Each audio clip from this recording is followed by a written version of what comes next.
Hi everyone, this is Anam. Welcome to PhD jobs and admission. So आज का हमारा lecture एक बहुत इंपॉर्टेंट लेक्चर होने वाला है बिकॉज आज के इस लेक्चर में मैंने रिसर्च मेथोडोलॉजी से रिलेटेड कुछ इंपॉर्टेंट एमसीक्यूज आपके साथ डिस्कस करा है, Hindi as well as in English. So याद रखिएगा, आज के इस लेक्चर में हम छत्रपति शाहू जी महाराज जो कि कानपुर की यूनिवर्सिटी है, इस यूनिवर्सिटी से रिलेटेड मैंने रिसर्च मेथोडोलॉजी के एमसीक्यूज आपके साथ डिस्कस करे हैं। सो इंपॉर्टेंट एमसीक्यूज है, आप इस वीडियो को एंड तक जरूर देखिएगा जिससे कि आपको समझ में आ जाएगा कि किस तरीके से आपको क्वेश्चंस को सॉल्व करना है। तो मैं आपको बता दूं कि छत्रपति शाहू जी महाराज यूनिवर्सिटी जो कि कानपुर की यूनिवर्सिटी है, जिसका जो पीएचडी एंट्रेंस एग्जामिनेशन होता है ये दो पार्ट्स में डिवाइडेड होता है, part A and part B. So आपका जो पार्ट ए होता है ये हर एक कैंडिडेट्स के लिए कॉमन होता है और पार्ट ए आपका 50% रिसर्च मेथोडोलॉजी पर बेस्ड होता है, जिसमें आपको 50 एमसीक्यूज पूछे जाते हैं रिसर्च मेथोडोलॉजी से रिलेटेड। तो याद रखिएगा, आपकी प्रिपरेशंस के लिए हमने रिसर्च मेथोडोलॉजी का कंप्लीट कोर्स लॉन्च करा है, जिसमें हम आपको video lectures, notes, mock test provide करते हैं। हर एक एक टॉपिक पर आपको मॉक टेस्ट मिलता है एंड रिवीजन पीडीएफ भी मिलती है, जिसे हम कहते हैं 1000+ प्रैक्टिस एमसीक्यूज पीडीएफ। ये आपका रिवीजन का काम करती है। तो मैं आपको गारंटी देती हूँ हमारे इसी कंटेंट से आपको एग्जाम में क्वेश्चंस पूछे जाएंगे। अब प्रीवियसली जो भी पीएचडी एंट्रेंस एग्जामिनेशन हुए थे उनमें कई स्टूडेंट्स का हमें फीडबैक आया है कि हमारे इसी कंटेंट से उनको डायरेक्टली क्वेश्चंस पूछे गए थे। सो याद रखिएगा, हमारे इस कंटेंट को परचेस करने के लिए स्क्रीन पर जो आपको नंबर नजर आ रहा है उस पर आपको हमें व्हाट्सएप के थ्रू ही कांटेक्ट करना है, नॉर्मल कॉल इस नंबर पर नहीं लगेगा। और आप हमारे ऐप पर भी जाके सारे स्टडी मटेरियल को एक्सेस कर सकते हो और ऐप को एक्सेस करने के लिंक हमने डिस्क्रिप्शन बॉक्स में प्रोवाइड कर रखी है। वहां से डायरेक्टली जाकर हमारे ऐप पर स्टडी मटेरियल को एक्सेस कर सकते हो। So let's begin with the video. हमारे इस रिसर्च मेथोडोलॉजी के कोर्स में हम आपको full syllabus video lectures, notes, 10 full syllabus mock test, 1000+ practice MCQs PDF provide करेंगे in both language, Hindi as well as in English. So हमारा जो ये रिसर्च मेथोडोलॉजी का कंटेंट है ये हमने हमारे एक्सपीरियंस के बेसिस पर और जो एक्चुअल पीएचडी एंट्रेंस एग्जाम में क्वेश्चंस पूछे जाते हैं वो सारी चीजें हमारे इस रिसर्च मेथोडोलॉजी के कंटेंट में हमने कवर करे हैं। तो आपको हमारा, अगर आप कोर्स परचेस करोगे, अगर आप हमारा कोर्स फॉलो करोगे तो आपको कुछ इस तरीके से हमारे रिसर्च मेथोडोलॉजी के कंटेंट में आपको प्रिपरेशन करना है कि आपको हमारे जो नोट्स है और जो मॉक टेस्ट इसको एक वीक में कवर कर लेना है। और ये जो 1000+ एमसीक्यूज पीडीएफ है, 1000+ एमसीक्यूज पीडीएफ ये आप आपके एज अ रिविजन के तौर पर यूज कर सकते हो। आप आपके एग्जाम के एक दिन पहले, और अगर आप आपके एग्जाम के इवन 4 to 5 आवर्स पहले भी इसको एक बार रीड कर कर चले जाओगे तो आप एग्जाम में इजीली क्वेश्चंस को मार्क कर कर आ जाओगे। तो मैं आपको गारंटी देती हूँ कि हमारे इसी रिसर्च मेथोडोलॉजी के कंटेंट से आपको एग्जाम में क्वेश्चंस पूछे जाएंगे।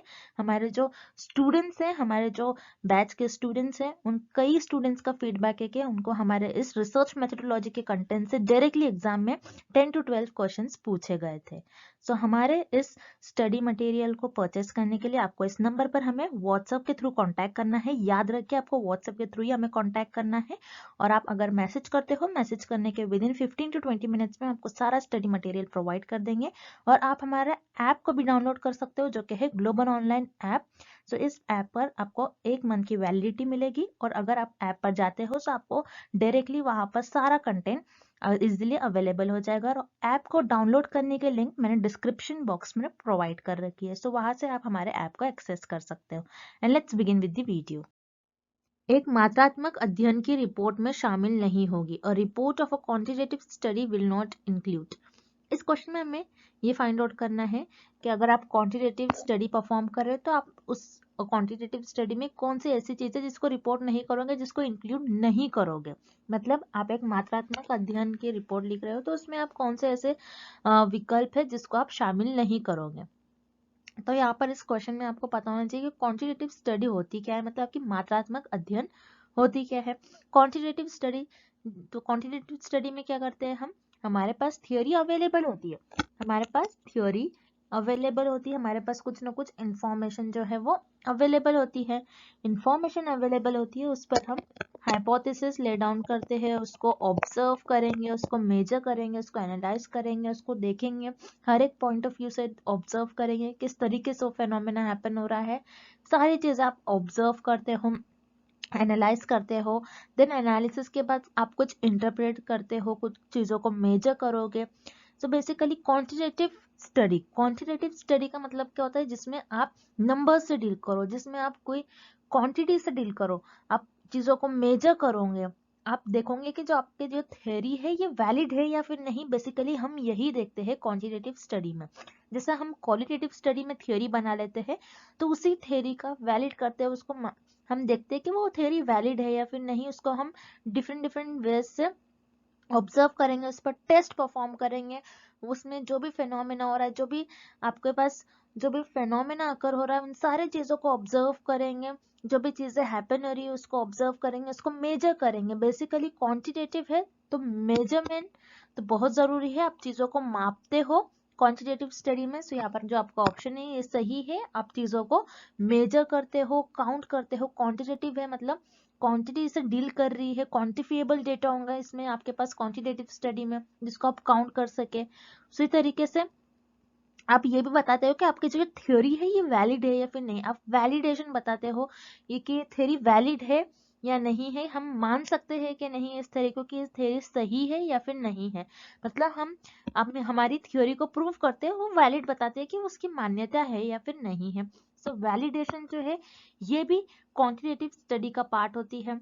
सो मेजरमेंट ऑब्वियसली होगा, वैलिडेशन भी होता है, रिजल्ट भी होता है, क्योंकि हम ऑब्जर्व करते हैं चीजों को, हाइपोथेसिस ले डाउन करने के बाद हम ऑब्जर्व करते हैं, उसको एनालाइज करते हैं, मेजर करेंगे, हर चीज करेंगे, फिर उसके बाद लास्ट में हम आप इंटरप्रिटेशन देते हो, कुछ कंक्लूजन देते हो, उससे कुछ ना कुछ रिजल्ट निकलता है, उसके बेसिस पर आप बताते हो आपके जो भी टेस्ट होते हैं, आपने जो भी परफॉर्म किया होता है, जो भी स्टडी करते हैं क्वांटिटेटिव स्टडी में, लास्ट में आप रिजल्ट बताते हो कि इससे क्या आपको मिल रहा है, क्या रिजल्ट आपका आ रहा है, क्या आपकी रिजल्ट बता रही है। सो रिजल्ट भी क्वांटिटेटिव स्टडी का पार्ट होती है, ये बहुत जरूरी है। क्वांटिटेटिव स्टडी में बहुत इंपॉर्टेंट रोल प्ले करती है आपकी रिजल्ट, क्योंकि आप रिजल्ट के लिए क्वांटिटेटिव स्टडी परफॉर्म करते हो। तो याद रखिएगा मेजरमेंट, रिजल्ट एंड वैलिडेशन, ये तीनों भी आपके क्वांटिटेटिव स्टडी में इंक्लूड होंगे। और जो इंक्लूड नहीं होता है वो विकल्प है, वो ऑप्शन है आपका कन्फेशन, जिसे हम कहते हैं कबूलना। कन्फेशन क्या होता है, जिसमें आपने कोई गलत कर दिया तो आप कबूलते हो, आपने कुछ जुर्म कर दिया जैसे, तो आप क्या करते हो, उसको कबूलते हो कि मैंने ये गलती करी है। आप बेसिकली आपकी मिस्टेक्स बताते हो। सो क्वांटिटेटिव स्टडी में हम हमारी कोई मिस्टेक्स ने आगे रखते, रिसर्च आपने कोई मिस्टेक्स को नहीं बताते हैं, कुछ कन्फेस नहीं करते। सो कन्फेशन जो है क्वांटिटेटिव स्टडी में इंक्लूड नहीं होता है, ये क्वांटिटेटिव स्टडी का पार्ट नहीं होता है। सो इस क्वेश्चन का आपका राइट आंसर हो जाएगा ऑप्शन सी, कन्फेशन, कुबुलना। Next, which one is not a graphic representation of data?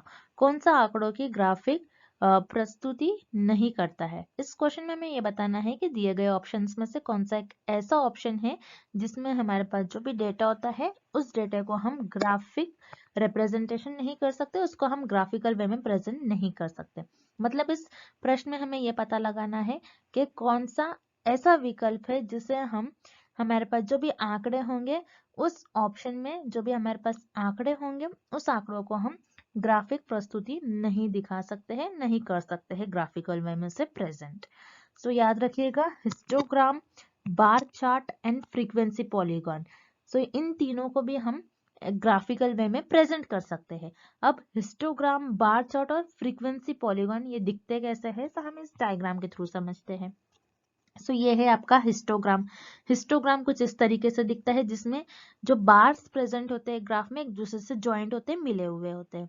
जैसे कि आपको बस डायग्राम याद रखना है, आपको मैटर नहीं देखना है, बस आपको डायग्राम याद रखना है। हिस्टोग्राम में जो बार्स होते हैं एक दूसरे से मिले हुए थे। जैसे फॉर एग्जाम्पल यहाँ पर हम देख रहे हैं नंबर ऑफ एम्प्लॉयज, कितने एम्प्लॉयज एक कंपनी में काम कर रहे हैं, और सैलरी, उनकी सैलरी कितनी है, थाउजेंड्स में हमें सैलरीज गिवन है। अब जैसे कि इस डायग्राम से देखकर हमें यह पता चल रहा है ग्राफिकल वे में कि कितने लोगों की सैलरी कितनी हो सकती। जैसे यहाँ पर अगर आप देखते हो 100 एम्प्लॉय, 0 से 10,000 के बीच में कुछ 50 एम्प्लॉयज की इनकम होगी। उसी तरीके से 300 एम्प्लॉय ऐसे हैं जिनकी इनकम 10 से 20,000 के बीच में होंगे। उसी तरीके से 280, मान लीजिए 280 ऐसे एम्प्लॉयज है जिनकी इनकम 20 से 30,000 के बीच में होंगी। सो यहाँ पर आपको नंबर्स के फॉर्म में रिप्रेजेंटेशन हो रहा है, नंबर्स के फॉर्म में इंफॉर्मेशन मिल रही है, कितने परसेंट लोगों की, इतने लोगों की इनकम, 400 लोगों की इनकम इतनी हो सकती है, 30 से 40,000 के बीच में लाई कर सकते हैं। सो यहाँ पर हिस्टोग्राम में आप आपका जो भी डेटा होता है उसको ग्राफिकल वे में प्रेजेंट करते हैं। उसी तरीके से बार चार्ट, बार चार्ट कुछ इस तरीके से दिखता है। सो इसमें याद रखिएगा, बार चार्ट में जो आपके बार्स होते हैं एक दूसरे से मिले हुए नहीं होते, लेकिन हिस्टोग्राम में जो बार्स होते हैं एक दूसरे से ज्वाइंट होते हैं, मिले हुए होते हैं। जैसे आप देख रहे हो, this is diagram of bar chart. Bar chart में जैसे वाई एक्सिस पर हमें नंबर ऑफ चिल्ड्रंस गिवन है और उनके फेवरेट कलर हमें गिवन है। तो यहाँ पर 8 चिल्ड्रन ऐसे जिनको रेड कलर पसंद है। उसके बाद मान लीजिए 7 और 7.8 चिल्ड्रन ऐसे होंगे जिनको ब्लू कलर पसंद है। फिर 4.5 ऐसे चिल्ड्रन होंगे जिनको ग्रीन कलर पसंद है। फिर उसी तरीके से हमें 6 चिल्ड्रन ऐसे जिनको पिंक कलर पसंद है। तो यहाँ पर भी आपको जो डेटा मिल रहा है, आप ऐसा बोल सकते हो, ऐसा भी आप कह सकते हो डेटा को एनालाइज करके एवरेज जो लोग है, ज्यादातर जो बच्चे हैं, ज्यादातर जो चिल्ड्रन है, उनको येलो कलर पसंद है। तो हम ऐसा कर सकते हैं, मतलब नंबर्स के फॉर्म में आपको ग्राफिकल वे में आप डेटा को रिप्रेजेंट कर सकते हो ग्राफ के थ्रू। उसी तरीके से फ्रीक्वेंसी पॉलीगॉन क्या होता है? फ्रीक्वेंसी पॉलीगॉन कुछ इस तरीके से दिखता है। तो फ्रीक्वेंसी पॉलीगॉन याद रखिए हिस्टोग्राम की तरह ही होता है। सो फ्रीक्वेंसी पॉलीगॉन क्या होता है? हिस्टोग्राम ही होता है, लेकिन उसमें जो आपका पॉइंट्स होते हैं आप उनको मिला देते हो। जैसे हिस्टोग्राम में ये जो मिडिल पॉइंट होगा इसे मैं मिला दूंगी, इस सारे मिडल्स पॉइंट को मैं मिला दूंगी, तो ये आपका बन जाएगा फ्रीक्वेंसी पॉलीगॉन। उसी तरीके से इस ग्राफ में बताया है, फ्रीक्वेंसी पॉलीगॉन में आप बताते हो कि कहाँ डेटा कितना कम ज्यादा हो रहा है। जैसे कि यहाँ पर हर एक पॉइंट को हमने क्या कर दिया, मिला दिया। सो ये हो जाता है आपका फ्रीक्वेंसी पॉलीगॉन। अगर आप फ्रीक्वेंसी पॉलीगॉन का ग्राफ देखोगे तो आपको कुछ इस तरीके से नजर आएगा, फ्रीक्वेंसी पॉलीगॉन ऐसा कुछ दिखेगा। सो फ्रीक्वेंसी पॉलीगॉन क्या होता है? हिस्टोग्राम का ही जो पॉइंट होते हैं, मिडिल पॉइंट को हम ज्वाइन करते जाते हैं और कुछ इस तरीके से आपका ग्राफ दिखता है फ्रीक्वेंसी पॉलीगॉन का। तो हिस्टोग्राम बार चार्ट है, फ्रीक्वेंसी पॉलीगॉन को हम ग्राफिकल वे में रिप्रेजेंट कर सकते हैं, लेकिन टेबल को हम ग्राफिकल वे में रिप्रेजेंट नहीं करेंगे, क्योंकि टेबल में हर एक टाइप की इंफॉर्मेशन होती है, आपको नंबर्स के फॉर्म में इंफॉर्मेशन नहीं मिलेगी। सो बेसिकली जो टेबल होता है, टेबल में जो भी आपके पास डेटा होता है उसको हम ग्राफिक वे में रिप्रेजेंट नहीं करते। सो इस क्वेश्चन का आपका राइट आंसर हो जाएगा option C, table. Next, the validity which is assessed by checking measurement instrument against some future outcome is वैधता जिसका आकलन कुछ भविष्य के परिणामों के खिलाफ माप उपकरण की जांच करके किया जाता है। इस क्वेश्चन में हमें वैलिडेशन से रिलेटेड कुछ ऑप्शंस गिवन है, हमें बताना है कि कौन सी वैलिडिटी की डेफिनेशन होगी। सो इस डेफिनेशन में बता रहा है कि एक वैलिडेशन है, आपने क्या किया, कुछ आप चीजों को, इंस्ट्रूमेंट को मेजर कर रहे हो, तो आपने फ्यूचर में जो मेजरमेंट आ सकता है उसका आपने कुछ गेस किया कि आपके फ्यूचर का आउटकम ऐसा आ सकता है। सो आपने यहाँ पर फ्यूचर के बारे में कहा है, तो कौन सी वैलिडिटी की डेफिनेशन होगी हमें ये पता करना है। तो याद रखिएगा आप क्या कर रहे हो यहाँ पर, वैलिडिटी से रिलेटेड हमें बहुत सारे टर्म्स गिवन है, और हमें जो भी टर्म गिवन है ये वैलिडिटी की डेफिनेशन से सारी, सॉरी वैलिडिटी के टाइप से सारे। सो वैलिडिटी होती क्या है आपको ये पता होना चाहिए। वैलिडिटी क्या होती है? जिसके पीछे कुछ ना कुछ लॉजिक हो, उसका जो रीजनलेस हो, इसका कुछ रीजन नहीं होता लेकिन लॉजिक हो, उसे हम कहते हैं वैलिडिटी। अब जैसे मान लीजिए फॉर एग्जाम्पल दिन है, दिन के बाद रात आएगा, तो इसके पीछे कोई रीजन नहीं है, आप कहोगे कि ये लॉजिक है, ये एक लॉजिक है, दिन के बाद रात ही आता है। सो यहाँ पर कोई रीजन नहीं है लेकिन लॉजिक है, उसे हम कहते हैं वैलिडिटी। सो यहाँ पर हमें वैलिडिटी की कुछ टाइप्स की मैंने हमें बताना है, इन टाइप्स में से ये कौन से वैलिडिटी की डेफिनेशन होगी। सो जैसे कि इस डेफिनेशन में हमें बता रहा है, आपने क्या किया, जो फ्यूचर में आउटकम है, फ्यूचर में जो मेजरमेंट आ सकते हैं आपने उसको बताया है। सो फ्यूचर में आ रहा है मतलब यहाँ पर आपने फ्यूचर के बारे में गेस करा, ऐसा हो सकता है, ऐसे आ सकते हैं मेजरमेंट। सो यहाँ पर आप क्या कर रहे हो, कुछ प्रिडिक्ट कर रहे हो, यहाँ पर गेस कर रहे हो। सो ये वैलिडिटी, कौन सी वैलिडिटी की डेफिनेशन होगी, प्रिडिक्टिव वैलिडिटी, मतलब अनुमानित की वैधता। सो ये वैधता किस वैधता की डेफिनेशन होगी, प्रिडिक्टिव वैलिडिटी, प्रिडिक्टिव वैधता की, जिसमें आप कुछ गेस कर रहे हो फ्यूचर के बारे में, आप पहले से बता दे रहे हो कि ऐसा हो सकता है, आप आपके कुछ गेसेस कर रहे हो, प्रिडिक्ट कर रहे हो, उसे हम कहते हैं प्रिडिक्टिव वैलिडिटी। सो आपको जो डेफिनेशन गिवन है, ये आपको प्रिडिक्टिव वैलिडिटी मतलब अनुमानित की वैधता की भाषा गिवन है। सो यहाँ पर आपकी जो डेफिनेशन गिवन है, ऑप्शन बी की डेफिनेशन गिवन है। अब जो हमें इनकरेक्ट ऑप्शंस गिवन है उन्हें भी हम देख लेते हैं, ये क्या होती है। फेस वैलिडिटी, फेस वैलिडिटी का मतलब होता है जिसको आप देखकर ही बता दो, जैसे मान लीजिए मैंने आपको एक पेपर दिया और उसमें सारे नंबर्स है, आप एडिशन, सब्सट्रैक्शन, मल्टीप्लिकेशन, तो आप उससे देखकर क्या कहोगे कि ये मैथ्स का पेपर है। बेसिकली मैंने आपको मैथ्स का पेपर दिया, आप उससे देखकर डायरेक्टली बोल दोगे कि आप ये मैथ्स का पेपर है। तो आपने क्या किया, देख कर ही आपको पता चल गया, आपने रीड करा उसको फेस से ही, आपको देख कर ही पता चल गया कि ये फेस वैलिडिटी, मतलब आपने एक बार देख लिया और आपको पता चल गया कि इस पेपर में कौन सा कंटेंट लिखा है। सो उसे हम कहते हैं फेस वैलिडिटी, अग्रभाग की वैधता।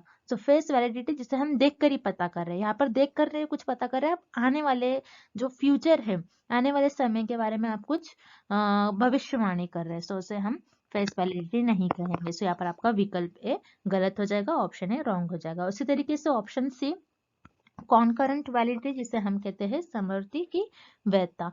कॉनकरेंट, कॉनकरेंट क्या होता है, जो करंट में है, और कॉनकरेंट मतलब यहाँ पर कोई दो फेनोमेना होते हैं, एक फेनोमेना अगर आकर होता है तो उसके बेसिस पर आप गेस करते हो कि वो ऐसा ही हो सकता है। जैसे मान लीजिए कोई स्टूडेंट है, उस स्टूडेंट ने प्रैक्टिकल में अच्छा परफॉर्म किया, तो वैसे क्या कहूंगी, वो थ्योरी में भी अच्छा परफॉर्म करेगा।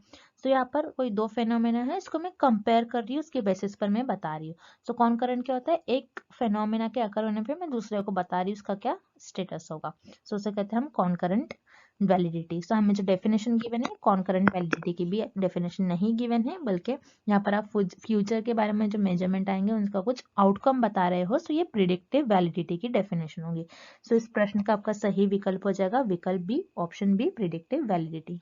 Next, in order to measure the scatter of the values of items in the observed data, which of the following statistical method is used? निम्नलिखित सांख्यिकीय पद्धति में वस्तुओं को मूल्यों के बिखराव के मापने के लिए किसका उपयोग किया जाता है? तो इस क्वेश्चन में बेसिकली हमें बता रहा है, आपने कुछ चीज़ों को मेजर किया, उससे आपको कुछ वैल्यूज मिल रही है, कुछ डेटा मिल रहा है, आपने कुछ टेस्ट परफॉर्म किया, आपने उसमें से आपने कुछ ऑब्जर्व डेटा मिला, आपको आपने कुछ ऑब्जर्व किया, आपको कुछ डेटा मिला। सो उस डेटा के आपको स्कैटर फाइंड आउट करना है कि वो डेटा कितना फैला हुआ है। स्कैटर का मतलब होता है कितना वो डेटा जो है फैला हुआ है, कितना वो डेटा जो है बिखरा हुआ है। तो डेटा कितना बिखरा हुआ है उसको आपको मेजर करना है, उसको आपको मापना है। तो उसके लिए आप कौन सा स्टैटिस्टिकल मेथड यूज करोगे, कौन सा स्टैटिस्टिकल टूल को यूज करोगे आप। मतलब जैसे मान लीजिए आपने एक पॉपुलेशन है, उस पॉपुलेशन में से आपने कुछ लोगों को चुन लिया जो कि आपका सैंपल बन गया। सो आप मेजर कर रहे हो, मान लीजिए आप पॉपुलेशन में से ये देख रहे हो कि कितने लोगों की इनकम, यहाँ पर जो रहने वाले हैं इस पर्टिकुलर सिटी में रहने वाले लोगों की इनकम कितनी है। सो आपको मिल गया इस पर्टिकुलर सिटी में रहने वाले लोगों की इनकम हो सकता है 50 से 90,000 के बीच में है। सो आपको देखना है एवरेज लोगों की इनकम क्या होगी। 50 से 90,000 तो हमें मिल गई वैल्यू, लेकिन एवरेज लोग कितने ज्यादा ऐसे लोग हैं जिनकी इनकम कितनी होगी 50 से 90 के बीच में, ज्यादातर लोगों की इनकम कितनी होगी। आपको मान लीजिए मीन किसी का फाइंड आउट करना है, किसी का मीडियन फाइंड आउट करना है। सो यहाँ पर आपने डेटा ले लिया, अब उस डेटा का आपको स्कैटर फाइंड आउट करना है कि डेटा कितना फैला हुआ है। सो यहाँ पर मुझे सैंपल से कुछ इन्फॉर्मेशन मिल गई, अब उस इन्फॉर्मेशन को मैं कुछ इस तरीके से स्प्रेड आउट करूंगी। मैंने हर एक सैंपल में से हर एक पर्सन से इन्फॉर्मेशन ले ली, हर एक मेरे नमूनों में से हर एक व्यक्ति से मैंने इंफॉर्मेशन ले ली, और उस इंफॉर्मेशन को मुझे जो भी डेटा मिला उस डेटा को मैंने कुछ इस तरीके से प्लॉट कर दिया। अब मुझे देखना है ये डेटा कितना फैला हुआ है, कितने लोगों की इनकम कितने कितने थाउजेंड के बीच में लाई करती, कितने लोगों की इनकम 10, कितने लोगों की इनकम 20 से 30 के बीच में लाई करती है, कितने लोगों की इनकम 40 से 50 के बीच में लाई कर रही है। सो मैं यहाँ पर देख रही हूँ कि ये मेरा डेटा किस तरीके से स्प्रेड आउट है, कितना फैला हुआ है, कितने लोगों की इनकम कितने थाउजेंड के बीच में लाई कर रही है। सो यहाँ पर मैं देख रही हूँ कि मेरा डेटा कितना स्प्रेड आउट है, कितना फैला हुआ है। जब भी आपको कितना फैला हुआ, स्कैटर, ऐसा कुछ क्वेश्चन में वर्ड दिखता है, सो याद रखिएगा आप मेजर ऑफ डिस्पर्जन यूज करोगे। मेजर ऑफ डिस्पर्जन क्या होता है, जिसमें आप कैलकुलेट करते हो standard deviation, variance. Standard deviation बताते हैं कि आपका डेटा मीन से कितना दूर है। सो मेजर ऑफ डिस्पर्जन के अंडर आते हैं आपके टर्म्स जैसे स्टैंडर्ड डिविएशन, वेरिएंस। वेरिएंस बताता है आपका डेटा कितना फैला हुआ है और स्टैंडर्ड डिविएशन बताता है आपका डेटा मीन से कितना दूर है। तो इसे हम कहते हैं major of dispersion. So major of dispersion बताता है आपका डेटा कितना डिस्पर्ज है, कितना स्कैटर है, मतलब कितना बिखरा हुआ है। सो इसलिए इस क्वेश्चन का आपका राइट आंसर हो जाएगा option C, measure of dispersion. Next, अनुसंधान क्रमविध समस्या के समाधान का अन्वेषण है, परिभाषित किया गया है। Research is a systematic investigation to find answers to a problem is defined by। इस प्रश्न में हमें एक परिभाषा दी गई है, हमें पता करना है कि ये परिभाषा किस साइंटिस्ट के द्वारा कही गई है। मतलब इस क्वेश्चन में हमें एक डेफिनेशन दी गई है, हमें ये फाइंड आउट करना है कि ये डेफिनेशन किस रिसर्चर ने इस डेफिनेशन को दिया है और किस रिसर्चर की डेफिनेशन है। तो याद रखिए यहाँ पर हमें सिर्फ डेफिनेशन दी गई है, हमें रिसर्चर का नाम बताना है और साइंटिस्ट का नाम बताना है। तो एग्जाम में कंपलसरी इस टॉपिक पे आपको 1 और 2 क्वेश्चन देखने ही मिलेगा इस टॉपिक पर। मतलब आपको डेफिनेशन दी गई होंगी, कुछ स्टेटमेंट दिया गया होगा रिसर्च से रिलेटेड, शोध से रिलेटेड कुछ आपको स्टेटमेंट दिया जाएगा और कुछ डेफिनेशंस दी जाएंगी और आपको पता करना होगा कि ये डेफिनेशन कौन से रिसर्चर की है और ये डेफिनेशन किस साइंटिस्ट की डेफिनेशन होगी। तो आपको एग्जाम में 1 और 2 क्वेश्चन इस टॉपिक पे पूछा ही जाता है कंपलसरी। तो मैं अपने लेक्चर सीरीज में ये सारे जो मैं आपको डेली वीडियोस डालते रहती हूँ, तो इसमें मैं सारे रोज रोज एक 2 क्वेश्चंस कवर करूंगी, जिससे कि आपको पता हो जाएगा कि जो डेफिनेशन है किस रिसर्चर की डेफिनेशन है और किस साइंटिस्ट की डेफिनेशन है, जिससे क्या आप इजीली 1 और 2 क्वेश्चंस को आपके एग्जाम में सॉल्व कर पाओगे। जैसे कि आप देख रहे हो डेफिनेशन, इस डेफिनेशन में इन्होंने बताया कि research is a systematic investigation to find answer to a problem. मतलब रिसर्च एक हम रिसर्च में बेसिकली किसी भी समस्या का समाधान निकालते हैं, मतलब किसी भी प्रॉब्लम का हम सोल्यूशन निकालते हैं, किसी भी प्रॉब्लम को फाइंड आउट करते हैं, उनका सोल्यूशन, उसका आंसर फाइंड आउट करते हैं। लेकिन किस तरीके से? सिस्टमैटिक इन्वेस्टिगेशन से। सिस्टमैटिक मतलब अगर आप रिसर्च में एक मेथड फॉलो कर रहे हो, आप पहले से डिसाइड करते हो कि मैं इस मेथड से फॉलो करूंगा, इस मेथड से मैं अपनी रिसर्च को परफॉर्म करूंगा। सिस्टमैटिक मतलब स्ट्रक्चर, स्टेप बाय स्टेप। अगर आपने पहला स्टेप परफॉर्म किया, दूसरा, तीसरा, तो आप एक पाथ फॉलो करते हो, बेसिकली एक स्टेप फॉलो करते हो। आप कैसे भी, अगर आपने ये परफॉर्म किया, एक मेथड परफॉर्म किया, तो आप दूसरे मेथड से जाओगे, फिर उसमें आप रिसर्च करना स्टार्ट करेंगे। कभी आप रिसर्च में ऐसा नहीं करते हो।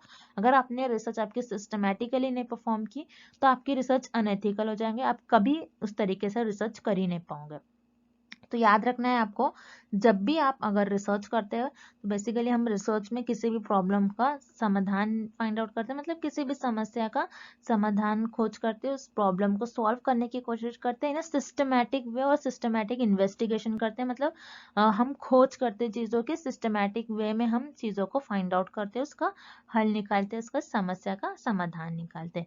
सो ये जो डेफिनेशन है, इस डेफिनेशन को बर्न्स इस साइंटिस्ट ने दी है और ये जो परिभाषा है बर्न द्वारा दी गई परिभाषा है। सो याद रखना है, ये डेफिनेशन बर्न साइंटिस्ट ने 1997 में दी थी ये डेफिनेशन, और बहुत फेमस साइंटिस्ट है, आपको इनका नेम याद रखना है, और इन्होंने ये डेफिनेशन दी थी। तो इस प्रश्न का आपका सही उत्तर हो जाएगा विकल्प A. Next, arrange the steps involve in writing report. अनुसंधान रिपोर्ट लिखने में शामिल कदमों को व्यवस्थित करो। इस क्वेश्चन में हमें रिपोर्ट राइटिंग में, आप जब भी रिपोर्ट लिखते हो, रिपोर्ट राइटिंग में आप कुछ स्टेप्स फॉलो करते हो, उन स्टेप्स को हमें इस क्वेश्चन में करेक्ट ऑर्डर में अरेंज करना है। मतलब अनुसंधान में अगर आप रिपोर्ट लिख रहे हो, तो रिपोर्ट लिखने में कौन से विकल्प होंगे, वो सारे विकल्पों को एक ऑर्डर में अरेंज करना है। सो याद रखिए, रिपोर्ट राइटिंग क्या होती है? रिपोर्ट राइटिंग क्या होती है आपकी, जिसमें आपने जो भी आपकी रिसर्च का काम होता है, आपने जितने भी रिसर्च करी है, 3 इयर्स, 4 इयर्स, 6 इयर्स, तो आप आपके रिसर्च का पूरा काम इस रिपोर्ट में मेंशन करते हो कि आपने उतने ईयर में क्या क्या काम किया, किस टॉपिक पर आपने रिसर्च किया, कैसे रिसर्च किया, वो सारा बताते हो आपके रिपोर्ट में। तो जब आप रिपोर्ट लिखते हो, आपके रिसर्च में। सो रिपोर्ट लिखने के लिए आप कौन कौन से स्टेप्स, कैसे स्टेप्स फॉलो करते हो, हमें ये बताना होगा इस क्वेश्चन में। तो हम एक एक कर सारे पॉइंट्स देख लेते हैं और हम उन्हें करेक्ट ऑर्डर में अरेंज करेंगे। सो अगर आप रिपोर्ट लिख रहे हो, मतलब आपकी जो रिसर्च का काम है उससे आप बता रहे हो, तो सबसे पहले जो स्टेप्स आप फॉलो करोगे, सबसे पहला स्टेप होगा logical analysis of the subject matter. So ये आपका फर्स्ट स्टेप हो जाएगा। मतलब आपका जो भी सब्जेक्ट है आप उसमें लॉजिकल एनालिसिस करोगे, अपने आपके सब्जेक्ट में क्या क्या किया, आप पहले एनालिसिस करोगे, आप ऑब्जर्व करोगे कितना डेटा आपके पास है, कितना मैटर प्रेजेंट है। तो पहले यहाँ पर जो आपका ऑप्शन सी है, विषय वस्तु का तार्किक विश्लेषण, ये आपका फर्स्ट स्टेप आ जाएगा। देन उसके बाद आपने अपना जो भी सब्जेक्ट का मैटर था उसको एनालाइज कर लिया, फिर उसके बाद आप करोगे एक फाइनल आउटलाइन कि आपने क्या क्या चीज़ों को प्रिपरेशन किया, प्रिपरेशन ऑफ फाइनल आउटलाइन, आपने जो भी प्रिपेयर किया है उतने ईयर में आप उसकी एक फाइनल आउटलाइन बनाओगे कि मैंने ये कर लिया है। सो यहाँ पर आपका जो फाइनल आउटलाइन है, प्रिपरेशन ऑफ फाइनल आउटलाइन मतलब अंतिम रूपरेखा की तैयारी, ये आपका सेकेंड स्टेप हो जाएगा। देन उसके बाद थर्ड स्टेप हो जाएगा कि आप एक रफ ड्राफ्ट तैयार कर लोगे, एक रफ ड्राफ्ट आप प्रिपेयर कर लोगे। सो यहाँ पर रफ ड्राफ्ट जो है आपका ये थर्ड पॉइंट हो जाएगा। रफ ड्राफ्ट क्या होता है, आप रफली कोई एक काम कर लेते हैं, उसको आप सही वैसे अरेंज नहीं करते, बस रफली प्रिपेयर कर लेते हो, उसे हम कहते हैं एक रफ ड्राफ्ट। तो प्रिपरेशन ऑफ रफ ड्राफ्ट ये आपका थर्ड स्टेप हो जाएगा रिपोर्ट राइट करने में, रिपोर्ट को लिखने में। देन उसके बाद थर्ड स्टेप आपका हो जाएगा रफ ड्राफ्ट बनाना। रफ ड्राफ्ट के बाद आप उसको रीराइट करोगे, मतलब आपने रफ ले लिया फिर आप उसको रीराइट करोगे, आप अच्छे से सीक्वेंस ऑर्डर करोगे, उसको पॉलिश करोगे, आप उसको अच्छा करोगे, आप प्रॉपर एक डेटा जैसा दिखता है। आप जैसे बुक देखते हो कोई, उसमें आपको प्रॉपर डेटा मेंशन होता है, आप प्रॉपर डेटा लिखते हो। डेटा जो है आपने जैसे रफ ड्राफ्ट तैयार कर लिया, मतलब आपका डेटा कहीं भी है, एक आप उसको मार्जिन दोगे, प्रॉपर लिखोगे, रीराइट करेंगे और आपका जो भी डेटा है, आपको जो भी मिस्टेक्स लग रहा है उसको आप पॉलिश करोगे। सो रीराइटिंग एंड पॉलिशिंग ये आपका फोर्थ स्टेप आ जाएगा। एंड फिफ्थ स्टेप आपका लास्ट स्टेप हो जाएगा राइटिंग दी फाइनल ड्राफ्ट, मतलब आपने रीराइट करोगे, आप उसने आपको आपने जो भी डेटा है उसको पॉलिश कर लिया, रीराइट कर लिया और आप एक लास्ट में आपका फाइनल ड्राफ्ट बन जाएगा उसके बाद। सो इस तरीके से आप स्टेप्स परफॉर्म करते हो जब आप कोई रिपोर्ट लिखते हो रिसर्च में। सो ये स्टेप्स ऐसे ऑर्डर हमें ऑप्शन बी में गिवन है, इसलिए इस क्वेश्चन का राइट आंसर हो जाएगा ऑप्शन बी, विकल्प B. Next, An empirically verifiable observation is अनुभविक सत्यापनीय अवलोकन होता है। इस क्वेश्चन में हमें बेसिकली एक डेफिनेशन दी गई है, एक परिभाषा दी गई है और हमें पता करना है ये परिभाषा किस विकल्प की परिभाषा होगी। मतलब एक डेफिनेशन दी गई है और हमें पता करना है कि ये डेफिनेशन किस ऑप्शन की डेफिनेशन होगी। तो यहाँ पर हमें बता रहा है इस डेफिनेशन में आप क्या करो, एम्पायरिकली वेरीफेबल ऑब्जर्वेशन, मतलब एक डेटा होगा, कोई भी चीज हो गया, आप उसको एम्पायरिकली मतलब क्या होता है, जिसमें आप आपके एक्सपीरियंसेस यूज करते हो, आप कुछ ऑब्जर्वेशन करते हो, आप एक्सपेरिमेंट्स परफॉर्म करते हो और उस फिनोमेना को आप वेरीफाई करते हो, हर एक तरफ से देखते हो कि रिजल्ट सही आ रहे हैं या फिर नहीं। मतलब आप बेसिकली फैक्ट बताते हो कि ये रियलिटी में एग्जिस्ट कर रहा है, क्योंकि आप ऑब्जर्वेशन एक्सपेरिमेंट्स उन्हीं चीजों को बताओ, उन्हीं चीजों पर कर सकते हो ऑब्जर्वेशन और एक्सपेरिमेंट जो रियलिटी में एग्जिस्ट कर रहा है, जो फैक्ट है। तो ये जो हमें डेफिनेशन दी गई है, ये फैक्ट की डेफिनेशन दी गई है इस प्रश्न में और इस क्वेश्चन में तथ्य की डेफिनेशन दी गई है। फैक्ट मतलब जो रियलिटी में एग्जिस्ट कर रहा है, जो सचमुच में हो, जिसे हम इमेजिन नहीं कर सकते, जो रियलिटी में एग्जिस्ट कर रहा है, जिस पर आप एक्सपेरिमेंट्स परफॉर्म करते हो, जिसको आप ऑब्जर्व करते हो, उसको वेरीफाई करते हो, जो रियलिटी में एग्जिस्ट कर रही है, उसे हम कहते हैं फैक्ट। सो ये जो डेफिनेशन दी गई है, फैक्ट की डेफिनेशन दी गई है। अब जो रिमेनिंग ऑप्शन है जो इनकरेक्ट है उसे भी हम एक बार देख लेते हैं। So option A is value, मतलब मूल्य। सो कोई भी चीज का कुछ भी वैल्यू हो सकती है, मूल्य तो हर एक वैल्यू है, कोई भी वैल्यू हो सकती है, जैसे 250 टू 2500, कुछ भी वैल्यू है, कोई भी चीजों की वैल्यू है। सो हर एक चीजों की वैल्यू है, सो उसे हम टेस्ट नहीं कर सकते, वैल्यू को, मूल्य को आप टेस्ट नहीं कर पाओगे। सो यहाँ पर जो आपका विकल्प है ये इनकरेक्ट है, ये आपका रॉन्ग ऑप्शन है। उसी तरीके से थ्योरी, थ्योरी मतलब सिद्धांत, आपकी जो थ्योरी होती है, थ्योरी को आप, थ्योरी पर एक्सपेरिमेंट्स और यू कैन से थ्योरी पर आप कोई एक्सपेरिमेंट्स नहीं परफॉर्म करते, बेसिकली उसको ऑब्जर्व तो करोगे लेकिन आप आपके एक्सपीरियंसेस नहीं यूज कर सकते हो। लेकिन फैक्ट में आप आपके एक्सपीरियंसेस और ऑब्जर्वेशंस यूज करते हो। तो यहाँ पर जो आपका विकल्प बी है इस क्वेश्चन का रॉन्ग आंसर हो जाएगा। तो थ्योरी, थ्योरी का एग्जाम्पल है आपकी बिग बैंग थ्योरी। जिसमें बताया है कि आपका जो दुनिया है पूरी वर्ल्ड के इस तरीके से फिर से डेवलप हुई है। सो आप बिग बैंग थ्योरी अगर जिसको पता होगा तो अच्छी तरीके से समझ पाएगा कि थियोरी क्या होता है। उसमें बताया है कि वर्ल्ड कैसा डेवलप हुआ, वर्ल्ड कैसा बना है। सो ये हो गया थियोरी, जिसे आप एक्सपेरिमेंट्स नहीं परफॉर्म कर सकते हो, आप बस पता कर सकते हो चीज़ों के बारे में जो एग्जिस्ट कर रही है। स्टेटमेंट, स्टेटमेंट जो वन लाइन स्टेटमेंट होता है, स्टेटमेंट पर आप टेस्ट कर सकते हो, उसको आप ऑब्जर्व कर सकते हो, लेकिन आप उसको प्रूव नहीं कर सकते, अपने पता चले कि वो रियलिटी में एग्जिस्ट कर रहा है या फिर नहीं कर रहा है। सो यहाँ पर आपका ऑप्शन डी भी इनकरेक्ट हो जाएगा। सो इस क्वेश्चन का, इस प्रश्न का जो सही उत्तर हो जाएगा वो है आपका विकल्प सी, तथ्य मतलब fact. And thank you for watching this video. Good luck with your preparation and see you tomorrow with another video.